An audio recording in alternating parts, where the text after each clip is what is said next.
الله رب العزت رحمت ډیر زیات وسیع دی. شیطان بنده ته وسوسه اچوي وایي صله توبه وباسئ، وایي بیا به ګناه کې، وایي صله توبه وباسئ، وایي دا خاصې الله تعالی به وایي چې دا خاصې ګپ جوړ کړی، وایي دا خاصې ګپ جوړ کړی، وایي بیا ګناه کوم نو صله توبه وباسئ. دا کپړې بیا مو وینځه که نه، دا خو به بیا خیرنېږي، دا کپړې به بیا خیرنېږي نو څه دی وینځي؟ نو چې دا کپړې خیرنې شي نو موږ بیا ووینځو 2 ورځې پس، بیا واچوم چې بیا خیرنې شي نو بیا ووینځو. نو دا خو څوک نه وایي چې یاره بار بار به خیرنېږي نو څلې وینځم، او دام څوک نه وایي چې یاره بیا څله لام به بیا به خیرن شو، سبا بیا خیرن یم نو سبا بیا لام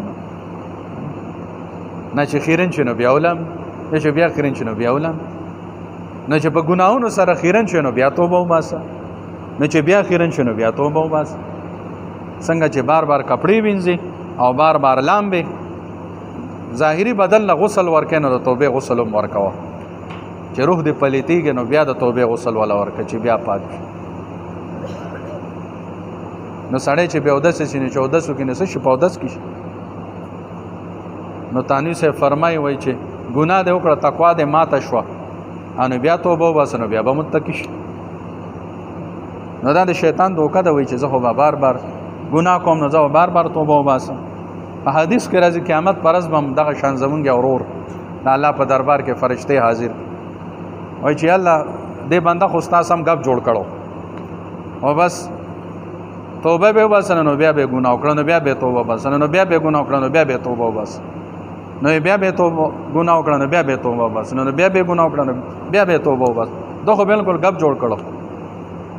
وایم دغه څه وایي یا الله دغه څه و دا ټول عمل نامې وګوره دې نه ډکه ده، بس ګناه او توبه ګناه او توبه ګناه او توبه، او په دغه حالت کې چې تر مرګه پورې بس وایم دغه شانتي دی، وایي الله هم دغه شانتي دی. وایي ښه زما دا بنده خو ډېر غټ استقامت والو تر مرګه پورې شیطان سره مقابله کړې ده او زما د رحمت نړو مایوسه شوی نه دی. وایي تاسو ګواه اوسئ ما د بخښنه وکړه، زه د بخښنې اعلان کوم چې ښه دا دومره استقامت والو چې تر مرګه پورې او د همت نه دی بایللی، تر مرګه پورې شیطان سره مقابله کړې ده او زما د رحمت نړو مایوسه شوی نه دی، نو زه رحیم پروردګار د بخښنې اعلان کوم. دا مو وایه بیا توبه وباسه. شیطان سره زمونږ مقابله ده کنه، پهلوانان چې بل سره پهلواني کوي نو کله یو راوغورځوي نو بیا دغه شي نو بیا بل راوغورځوي، دا نه چې راوغورځوي نو ورته په ځمکه باندې پروت بیا راوچت شي. نو شیطان به موږ راغورځوي موږ بیا پاسو، بیا به راغورځوي موږ بیا پاسو، خو د الله د رحمت نه به مایوسه کېږي نه. څنګه چې شیطان چې دی نو هغه استقامت سره اړم دی، زمونږ نه مایوسه کېږي نه، بار بار په مونږ باندې ګناهونه کوي، نو ته ولې بیا در الله د رحمت نه مایوسه کېږي؟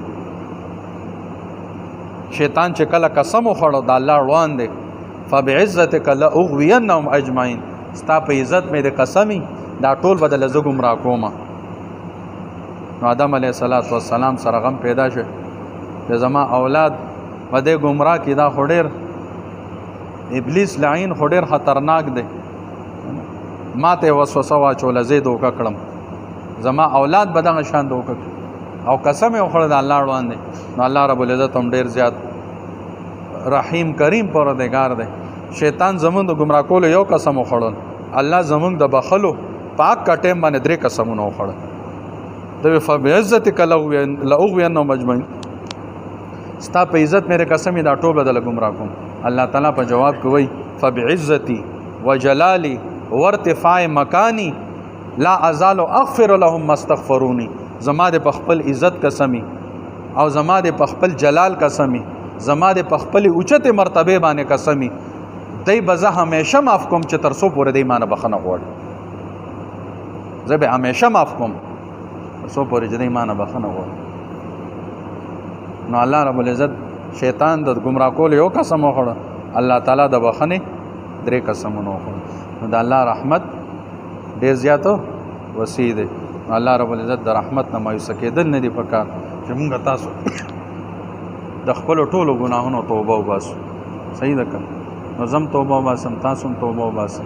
بس الله رب العزت هوښیار انسان هغه کل بني آدم خطاون، ټول انسانان وی خطاکار دي، وخیر الخطائین التوابون.